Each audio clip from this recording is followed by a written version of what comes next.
అందరికీ నమస్కారం. దేవీ నవరాత్రుల శరన్నవరాత్రుల శుభాకాంక్షలు.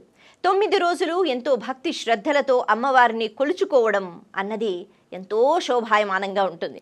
ఎందుకు అంటే కేవలం అలంకారాలు అని కాకుండా భక్తి శ్రద్ధలతో, ముఖ్యంగా ఈ సమయంలో, ఈ కాలంలో ప్రకృతిలో ఎప్పుడైతే మార్పు వస్తుందో, ఈ మార్పుకి అనుగుణంగా మన శరీరం తట్టుకోలేదు కాబట్టి శరన్నవరాత్రులు అంటూ శారదాదేవి ఉపాసన చేస్తూ మనలో ఉన్న దుష్టత్వం, దోషాలు, అనారోగ్యం, అలాగే దుర్గా అనే నామంతో కూడా మనం అమ్మవారిని ఆరాధిస్తూ ఆ వాతావరణంలో కాలుష్యం ఏదైతే ఉందో దాన్ని పూర్తిగా నిర్మూలించి మనలో ఉన్న దోషాలని కూడా మనం తొలగించుకుంటున్నాం. ఈ క్రమంలోనే ఒక్కొక్క నామానికి గల ఒక్కొక్క ప్రత్యేకత, ఒక్కొక్క అలంకారంలో ఉన్న ఒక్కొక్క మహత్యం గురించి తెలుసుకుంటున్నాం. ఈరోజు మనం కాత్యాయిని స్వరూపం గురించి మాట్లాడుకుందాం. కాత్యాయిని అనేటప్పటికీ కాత్యాయన మహర్షి యొక్క కుమార్తె అని ముందుగా మనం తెలుసుకోవాలి. అమ్మవారు తన భక్తులు ఎవరైతే ఉంటారో వాళ్ళ దగ్గరికి చేరుకోవడానికి ఎప్పుడు ఆలోచిస్తూ ఉంటుందట. భక్తులు ప్రేమతో పిలిస్తే, అలా చాలామందికి కుమార్తెగా వచ్చిందిగా. హిమవంతునికి కూడా ఆవిడ పార్వతీదేవిగా, పర్వతరాజు హిమవంతుడికి ఆవిడ పార్వతీదేవిగా బిడ్డగా కరుణించింది. కాబట్టి కాత్యాయన మహర్షికి కుమార్తెగా వచ్చిందట. దీనికి కూడా ఒక సందర్భం ఉంది, ఒక కథ ఉంది. ఆ కథలోకి మనం వెళ్ళిపోదాం. ఒకానొక సమయంలో కైలాస పర్వతం మీద ఈశ్వరుడు, పార్వతి కూర్చుని ఉన్నారట. సరదాగా కబుర్లు చెప్పుకుంటున్నారు. ఆ సమయంలో అమ్మ ఒక చిన్న లీల, కాస్తసేపు అలా వెనక్కు వెళ్ళి శివుని యొక్క 2 కళ్ళు మూసేసిందట, ఏదో కొద్దిగా ఆటలాడుకుంటున్నట్టు. అలా మూసిన వెంటనే శివుని యొక్క 2 కళ్ళు, ఒకటి సూర్యుడు, ఒకటి చంద్రుడు అని అంటారు. అలా మూస్తే ఇక్కడ సూర్యుడు లేడు, అక్కడ చంద్రుడు లేడు, అంతా అంధకారం అయిపోయిందట. అంటే ఆ మాత్రంగా కొద్ది క్షణాలతోనే అంతా అయిపోతుందా అంటే ఆ లోకాలలో క్షణాలు మనకి ఇక్కడ చాలా అల్లకల్లోలం సృష్టిస్తాయన్నమాట. కాబట్టి అలా జరిగినప్పుడు అయ్యవారు ఒక్కసారిగా ఏం చేస్తున్నావు నువ్వు అని అడిగితే అమ్మ వెంటనే ఆగిపోయిందట, చేతులు తీసింది.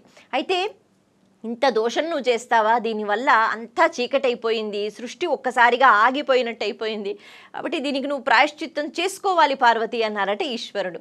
నిజంగా ఇలాంటి మాటలు ఉంటాయా వాళ్ళ మధ్య అంటే కాదు. ఒక్కొక్క సందర్భానికి, లోక కళ్యాణానికి సంబంధించి ఒక స్వరూపం కూడా రావాలి కాబట్టి ఈ రకంగా జరుగుతూ ఉంటాయి అనే మనం అర్థం చేసుకోవాలి. అమ్మవారు సరే మరి ప్రాయశ్చిత్త రూపంలో నేనేం చెయ్యాలి అంటే భూలోకానికి వెళ్ళి అక్కడ తపస్సు చేసుకో.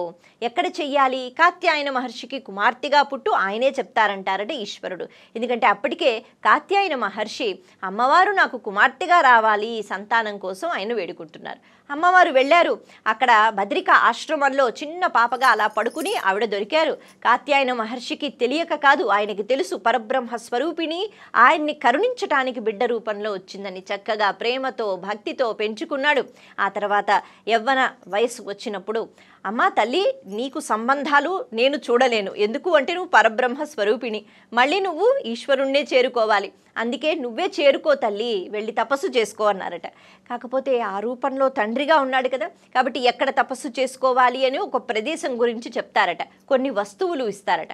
ఒక విసినకర్ర, గంగ నీళ్లు, గంగ ఒడ్డున ఉన్న ఇసుక, అలాగే యోగదండం అని చెప్తాం కదా, ఇలాంటివన్నీ ఇచ్చారట. ఇవి ఇచ్చి వీటిలో ఎక్కడైతే మార్పు వస్తుందో, ఏ ప్రదేశంలో వీటిలో మార్పు వస్తుందో ఆ ప్రదేశం పుణ్యప్రదమైనది, అక్కడ కూర్చుని తపస్సు చేసుకో అన్నారట. సరే అని కాత్యాయిని బయలుదేరింది. ఆవిడ అలా వెళుతోంది. వెళుతూ ఉంటే నేడు మనం కాంచీపురం అని ఏదైతే చెప్తూ ఉంటామో ఆ కాంచీపురం స్థలం వచ్చేటప్పటికి అక్కడ ఈ కాత్యాయిని స్వరూపం పట్టుకు వచ్చిన వస్తువులు, వాటిలో మార్పు వచ్చింది. అంటే ఆ యోగదండం త్రిశూలంగా మారిందట. ఇలా కొన్ని మార్పులు జరిగిన తర్వాత ఆవిడ అక్కడే కూర్చుని చక్కగా ఇసుకతో ఒక సైకత లింగం, అంటే ఇసుక లింగం తయారు చేసి ఈశ్వర ఆరాధన చేసింది.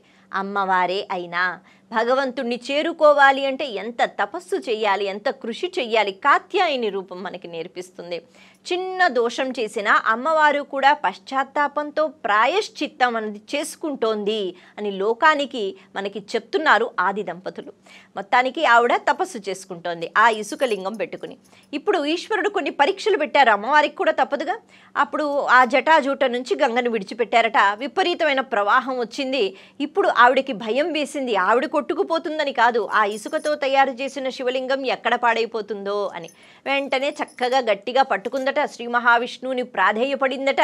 శ్రీ మహావిష్ణువు వచ్చి చెప్తారట, అమ్మ నువ్వు మీ ఆయన చూసుకోండి, మధ్యలో నన్ను లాగవద్దు, నేను నించుని చూస్తూ ఉంటాను, నువ్వు పరాశక్తివి, నీకు ఆ శక్తి ఉంది, తపస్సు ద్వారా ఈశ్వరుణ్ణి మెప్పించి నీ కష్టాల నుంచి నువ్వు బయటపడు, నేను మాత్రం సహాయం చేయను, చూస్తూ ఉంటానన్నారట. అలా విష్ణు పక్కనే చూస్తున్నారట. అమ్మవారు మళ్ళీ ఆ గంగా ప్రవాహం ఎక్కువైనప్పుడు దగ్గరగా తీసుకుని ఆ ఇసుక లింగాన్ని పట్టుకుని కౌగలించుకుందట. నేటికి కంచీపురం అంటే కాంచీపురంలో ఏకాంబరేశ్వర ఆలయం అని అంటారు. ఈ అమ్మవారు తయారు చేసిన ఇసుకలింగం ఏదైతే ఉందో అది ఇప్పటికీ ఉంది. ఏకాంబరేశ్వర ఆలయంలో ఆ ఇసుకలింగానికి అమ్మవారి యొక్క కంకణాల ముద్రలు, అలా కుచముల ముద్రలు కూడా ఆ శివలింగానికి ఉంటాయట. మొత్తానికి అయ్యవారు ప్రసన్నమయ్యారు, ప్రత్యక్షమయ్యారు, మళ్ళీ అమ్మవారిని తనతో పాటు తీసుకుని వెళ్ళారు. అలా వచ్చిన అమ్మవారి యొక్క స్వరూపం కాత్యాయిని స్వరూపం కంచిలో కామాక్షిగా ఉంది. అలాగే కాత్యాయిని రూపంతో కూడా తపో కామాక్షి అనే రూపంతో కూడా నేటికి మనం కంచి ఆలయంలో చూస్తున్నాం. కాబట్టి అమ్మ కామాక్షి రూపంతో రావాలి, కామాక్షి కామదాయిని అని అంటారు. మన మనసులో ఉన్న కోరికలు ఏవైతే ఉన్నాయో ధర్మబద్ధమైన కోరికలు, వాటిని తీర్చడానికి కంచిలో చక్కగా కామాక్షిగా తపో కామాక్షిగా ఏకాంబరేశ్వర ఆలయంలో కూడా ఈశ్వరుణ్ణి రప్పించి శ్రీ మహావిష్ణువుని రప్పించి అక్కడ ఒక అద్భుతమైన ఆలయంలో నేటికి మనం విష్ణువుని ఏకాంబరేశ్వరుణ్ణి అలాగే అపీత కుచాంబ అని అంటారు, ఆవిడ్ని కూడా అక్కడ మనం దర్శించుకోవచ్చు. కాత్యాయిని రూపం ఇన్ని విషయాలను మనకి గుర్తుకు తెస్తుంది.